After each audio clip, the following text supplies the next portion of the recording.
What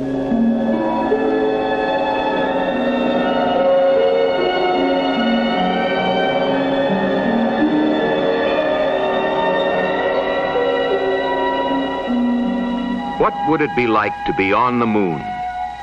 A question that has intrigued men since long before the invention of the telescope. To travel across the roughly marked surface of our nearest neighbor in space is an experience that men will soon be having. Probably before this decade is over, the first explorers from Earth will have arrived on the moon. But how will they explore a planet without roads, without atmosphere, with gravity only 1/6 that of Earth? Scientists are studying answers to these questions. First, by gathering information on the conditions that will likely be found on the moon, then by developing new concepts of travel for vehicles such as we have never seen on Earth to cross terrain that is unique to the moon. The research starts in a laboratory.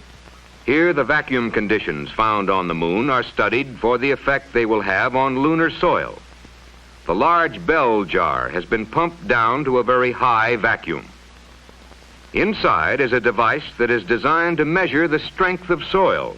At its base, there are 2 discs of different sizes and an annular ring.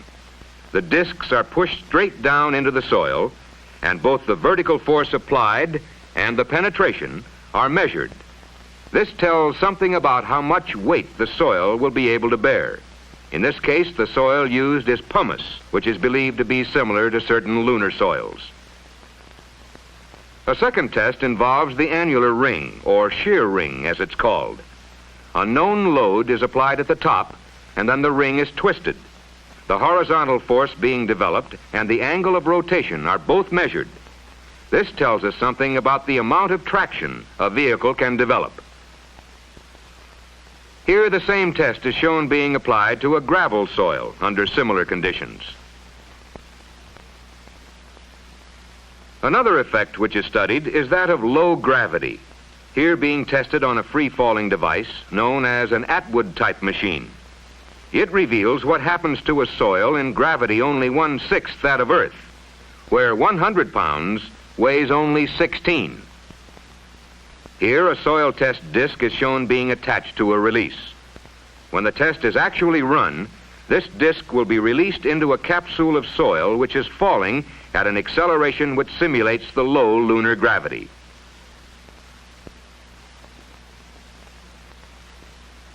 The entire device is raised high into the air, then dropped.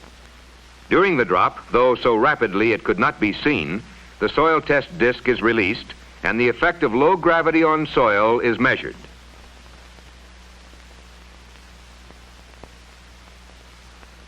Based on such tests of soil properties, several vehicle models designed for moon travel were developed. Here is a vehicle based on the Archimedean screw principle, propelled by the turning of 4 large screws. This wheeled vehicle rolls on 6 large, soft tires arranged on 3 axles.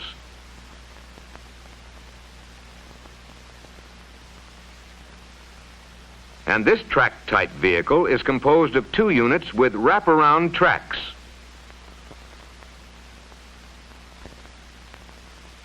These vehicles were tested in a soil bin containing soils of a type likely to be encountered on the lunar surface.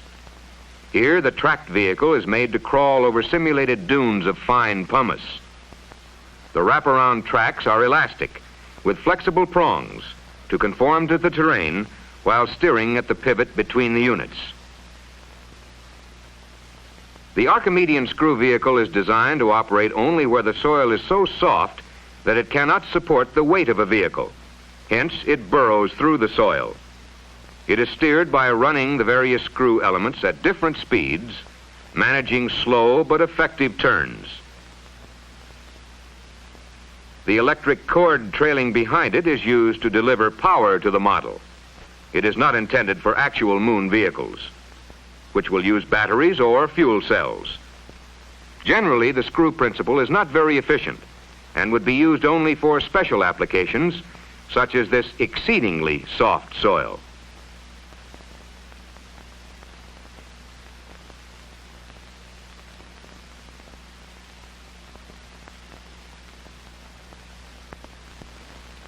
The wheeled vehicle is mechanically the most efficient and reliable of the three designs. While it cannot perform as well as a track on soft ground, its many other advantages make it an attractive solution to the problem of an all-around moon vehicle. This particular model has 3 axles or units, individually driven by 3 separate electric motors.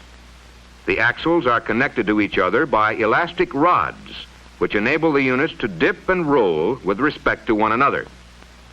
Steering is accomplished by the small steering motors mounted on the front and rear units. The wheels shown on this model are made of foam rubber, but this would not be the case for a real moon vehicle, since foam rubber could never endure the severe lunar temperatures.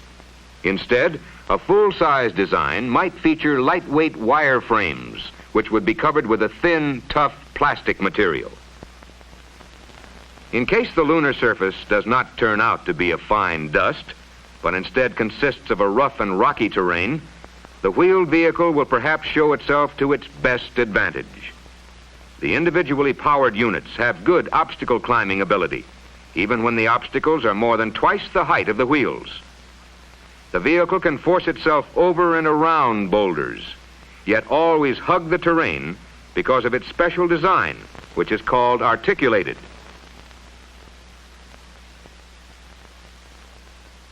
If obstacles such as chasms occur, such as the space between boulders, the vehicle will bridge the obstacle with its long body.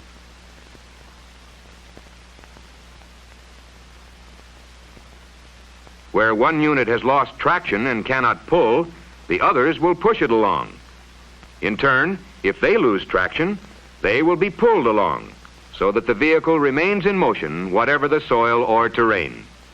In general, the wheeled vehicle seems a promising solution to the problem of moon travel. Yet much work remains to be done. Further and more realistic testing in the moon environment must still be accomplished. New moon vehicles will be conceived, designed, and put through their paces so that the astronauts of tomorrow will have the vehicles to carry them safely to the farthest reaches of the moon.